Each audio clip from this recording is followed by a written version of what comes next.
It's a form of time travel. It catapults you back in time thousands of years and puts you directly into the shoes of somebody who lived so many years before. 5,000 years ago, a Mesopotamian scribe pressed a wedge into wet clay and recorded something scientists still cannot explain. Not a myth, not a symbol, a location, a threshold in a named mountain guarded by two beings. The text calls the Scorpion Men. Cylinder. Seals in the British Museum show them exactly the way Tablet 9 describes them. Carved and recarved for centuries. What those guardians were protecting is so specific, so measured, and so geographically precise that mainstream Assyriology has quietly filed it under. Metaphor. Here is why that filing is wrong. The tablet nobody reads. The Epic of Gilgamesh is the oldest surviving work of literature in human history, which had greater impact than the discovery by George Smith in 1872 of the 11th tablet of the Epic of Gilgamesh, in which he encountered for the first time the flood story. Older than the Bible, older than Homer, older than anything you were ever assigned in school. It was composed over 4,000 years ago on the floodplains of Mesopotamia in a language most modern people have never heard spoken by a civilization whose cities are now dust, and somehow most people still know at least a little about it. They know the flood. They know Noah has an older cousin, a Babylonian Arca survivor, named Utnapishtim. They know Enkidu, the wild man who became Gilgamesh's brother in everything but blood, Samrian. Tablets are probably one of the oldest form of a written record that we have. They know a king who could not outrun death. Those are the famous parts, because the flood narrative is the easy win. But between the death of Enkidu and the meeting with the flood survivor, there is a section of the epic almost. Nobody talks about it, sits in the middle of the text like a closed door. It is called Tablet 9, and Tablet 9 is not a metaphor, it is not a dream sequence. It reads like a logbook. The scribe counts, measures, records. The Scorpion Men speak in complete sentences. They deliver warnings. They recognize the hero on sight, and the thing they are guarding is something no human being should have been able to walk through. Professor Andrew George, former professor of Babylonian at SAS in London and the translator of the Penguin Classics edition, spent decades tracking down the fragments of this poem across the museums of the world. His academic edition, published by Oxford University Press in 2003, makes one thing obvious on the page. Tablet 9 was copied again and again across centuries, across libraries. Whatever is in it, the Mesopotamians wanted it kept. So what exactly did they want kept? The mountain that guards the sun. Gilgamesh has buried Enkidu, his closest friend, the only being on earth who was. His equal is gone, and the king cannot sleep. He cannot eat. He wears animal skins and wanders the wilderness like a ghost for the first time in his life. The king who wrestled gods is afraid of a very small thing. He is afraid that one day his own body will stop and nothing will be left of him except dust. So he decides to do the impossible. He will find the one human being ever given eternal life. A man called Utnapishtim, who survived the great flood and was placed by the gods at the edge of the world. Gilgamesh is going to walk to the end of the world and argue with the gods for his own soul. There are so many aspects to ancient Mesopotamian civilization that there are so many different directions that you can go with it. But to reach Utnapishtim, he has to pass through a specific place, not symbolic, not a dream landscape, a mountain. The text names it.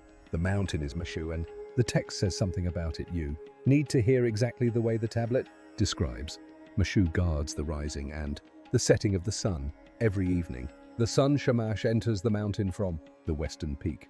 Every morning he exits from the eastern peak. In between, the sun travels through a tunnel inside the mountain in total darkness, and the tunnel is not empty. Stationed at its gates, watching every approach, are the Scorpion Men, the same beings carved into the cylinder seals sitting in the British Museum today. Stop. These were the people who invented astronomy. They tracked the planets with a precision modern researchers are still decoding.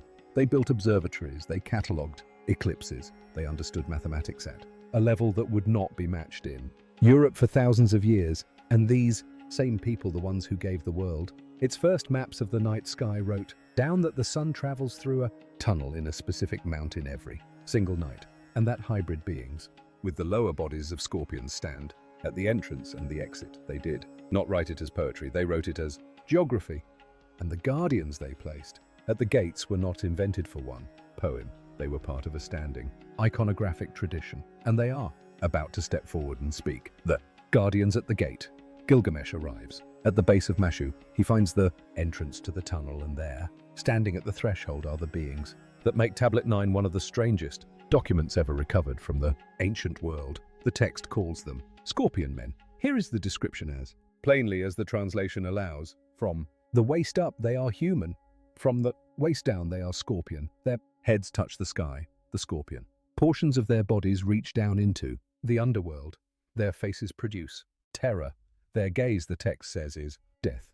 Understand something. The scorpion men are not some flourish invented by a Babylonian poet having a strange afternoon. We have the pictures. Cylinder seals, small carved stones used as signatures, sit in the British Museum right now, showing these beings in exactly the configuration the text describes. Two of them flanking the gates of the sun god.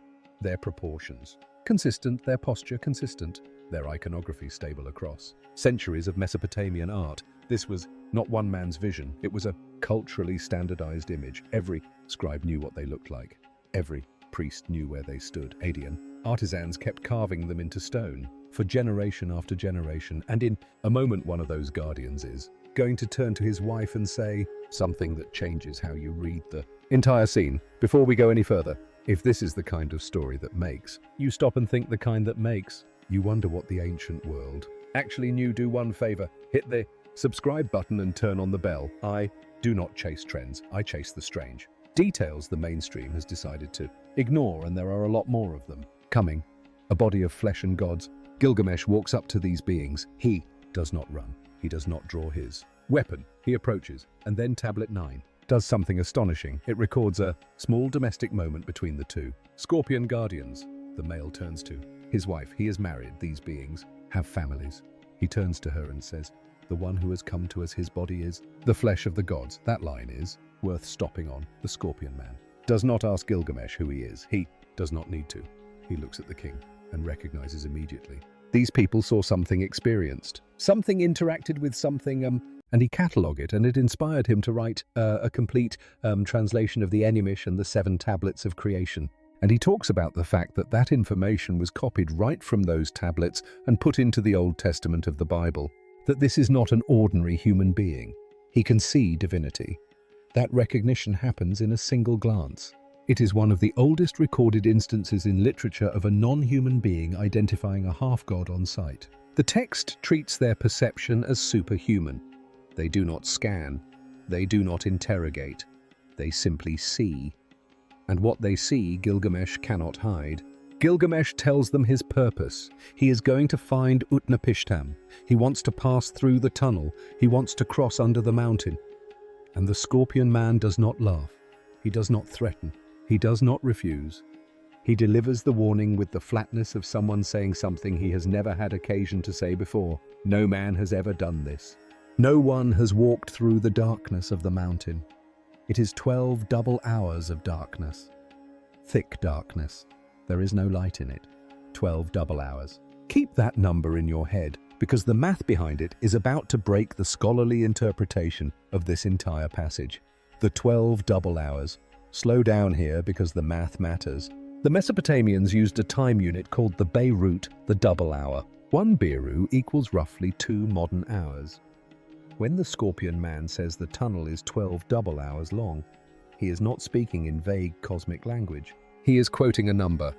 12 double hours, 24 modern hours, a full day of continuous walking underground in total darkness. Through a passage the sun god uses every single night past guardians whose gaze the text just told you is death. Here is the thing.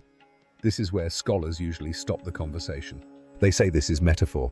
They say this is symbolic darkness. The darkness of death. The darkness of the soul's passage. That reading has dominated for generations. Stephen Mitchell, whose 2004 literary version of Gilgamesh for free press brought the epic to a much wider modern audience, frames Tablet 9 as a spiritual passage, a hero's descent into the self. It is a beautiful reading. It makes the text accessible. It moves. The Beirut is not a poetic unit. The Beirut is the unit the Mesopotamians used in their administrative records. You find it in grain delivery tablets. You find it in land surveys. You find it in astronomical observations recording the rising and setting of Venus, the phases of the moon. the motion of planets across the sky. It is a working unit. It is the unit a merchant used to measure how far a shipment had traveled. It is the unit an astronomer used to time an eclipse. And it is the same unit Tablet 9 uses 12 times to measure the length of the tunnel. Why is it metaphor here and measurement everywhere else? The Scorpion Man warns Gilgamesh one more time. You will be in darkness at your departure, he says, and in darkness at your destination. Then, because the king will not be dissuaded, the Scorpion, lower-bodied guardian of the sun's passage, steps aside and Gilgamesh walks into the mountain. What happened inside that tunnel is line by line the most procedurally specific description of an underground journey in all of ancient literature. And it does not sound like symbolism. What happened inside? At the first double hour, the darkness is dense. There is no light in front of him. There is no light behind him. At the second double hour, the darkness is dense. He cannot see. At the third, at the fourth, at the fifth, the tablet just keeps going. The repetition is not lazy writing. The repetition is the point. The scribe is counting, marking off time the way a cave explorer would mark distance on a string. 2 hours, 4 hours, 6, 8. Picture the Scorpion Man standing behind him as the entrance fades from view. The Guardian's warning hanging in the darkness. The tunnel built into a cycle he cannot see or control. This is not a poet describing fear. This is a logbook. They're tablets, and like, what are they saying? And why would they dedicate so much time to talking about this stuff? Exactly. Why do they have pictures of giant, enormous people-looking things with like a humanoid with a tail sitting on their lap? This is the passage of measurable time through a measurable space. At the 11th double hour, something changes. The dawn is breaking. Gilgamesh can see something ahead of him, light faint, emerging at the far end. At the 12th double hour, he steps out into the open air. And here is the detail that stops you every time. The text is emphatic that he made it out just in time. If Shamash the sun had caught him inside the tunnel, Gilgamesh would have been burned. He would have been annihilated. The sun god uses this tunnel every night, and any living thing caught in the passage when the sun begins its return journey does not survive the encounter. Think about what that means. The text is not describing a symbolic darkness. The text is describing a real space with a real operational hazard. Something inside that tunnel produces heat intense enough to kill a man. The tunnel is used on a schedule. The Scorpion men guard the entrance because whatever moves through that mountain is not something you want to meet alone in the dark. So what is waiting on the other side? That is where Tablet 9 takes its strangest turn yet. The garden on the other side. Gilgamesh emerges, and what he sees on the other side of Mashu is not the same world he left behind. It is a garden, but this is not a natural garden. The trees in this garden bear jewels instead of fruit. Carnallon, lapis lazuli, agate, ruby. The text names the stones one by one. The leaves sparkle. The branches are heavy with gemstone. The light is different. The air is different. The garden sits at the edge of a sea, and beyond that sea is the place where Utnapishtim waits. Think about what a Mesopotamian scribe would have had to imagine to write that passage. These people did not traffic in fantasy. Their literature, their accounting, their religion, all of it is grounded in a real landscape. Rivers, reeds, mud brick, date palms. When they wrote about gold and lapis, they meant the actual treasures brought back by actual trade caravans. They knew the stones, they knew the weights, they knew the prices. And yet here, at the end of Gilgamesh's passage, the text describes a place so unlike anything in Mesopotamia that it could only be reached by walking through a mountain past the Scorpion men through 12 double hours of blackness. A garden of jeweled trees at the edge of a sea through a tunnel that takes 24 hours to walk. Guarded by hybrid beings whose posture and proportions were so well known to the ancient world that cylinder seal makers reproduced them identically for centuries across an entire region. If this were only in the Epic of Gilgamesh, it would still be strange. But the moment you step back and look at the rest of the ancient world, something far more unsettling comes into view. The same threshold, the same hybrid guardians, the same tunnel described by 4 civilizations that never spoke to each other. The same tunnel in 4 civilizations. In Egyptian religious literature, thousands of years of it, the sun god Ra travels every night in a solar bark through an underground realm called the Duat. The duad is described consistently across multiplicary texts as an underground passage with gates. Those gates are guarded by hybrid beings, often serpentine, sometimes composite creatures with animal and human features. Ra passes through in darkness, and at the end of his journey he emerges in the east to rise again. Stop. Look at the pattern. A sun god, a tunnel through the earth, hybrid guardians at the thresholds, passage in darkness, emergence at dawn. The structural match to Tablet 9 is not approximate. It is exact. Two independent civilizations describing the same feature, with the scorpion men in one version and the serpent guardians of the Duat in the other. In Norse mythology, the god Heimdall stands guard at Bifrost, the bridge that connects the world of men to the world of gods. Heimdall is not quite human. His senses extend across the cosmos. He can hear grass growing. He can see across infinite distance. He is stationed at the threshold. Sound familiar? A hybrid being. Superhuman perception posted at the crossing. The Scorpion Man recognized Gilgamesh as half-god on sight. Heimdall watches every approach to the world of the gods. The match is not in the costume. The match is in the function. In Hindu cosmology, the underworld realm of Patala is not a single pit. It is a network, a system of underground passages and chambers of great size. They possess knowledge and powers the surface world does not share. Specific access points connect the network to the surface. Most humans cannot use them. The Nagas watch the doorways. In Hopi oral tradition, the Sipu is the opening through which the ancestors of the current world emerge from the world below. It is not a symbol, it is a physical place.